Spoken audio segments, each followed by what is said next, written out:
Hey folks, Trina's here from Alpha Kettlebell Fitness, and I just want to share with you a few quick teaching tips on some of the real basics of using kettlebells.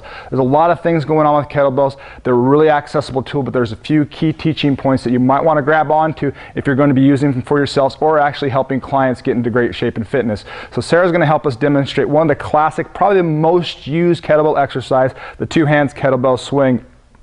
A real simple movement. It starts with the base foundation of kettlebells, and that is to work on the hip hinge. So Sarah's just going to grab the bell with two hands. She's going to hinge herself back. She's going to have great posture. This is a hip dominant movement, and then she's just going to drive the kettlebell back and then extend her body. Some of the terminology people like to use with the kettlebell is snapping. Extending the body seems to be a little bit better movement and a little bit better verbal cueing for most people. One of the keys that I like to talk about is if we keep that kettlebell above the knee, it leads us to hinging the hip back, whereas if that bell starts to come down below the knee, I'll have Sarah show it when she slows down in a second.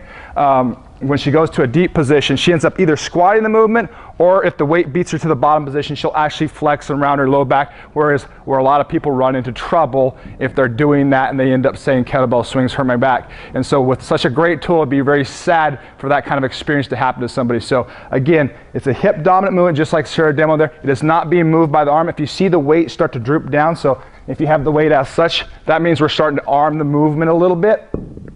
So hip dominant, keep the weight above the knees, always maintain upper back. Even though the back is, or the upper body is not producing movement, it is stabilizing so the force can be translated through the upper back. So there's a few quick coaching cues for the two-handed kettlebell swing for you.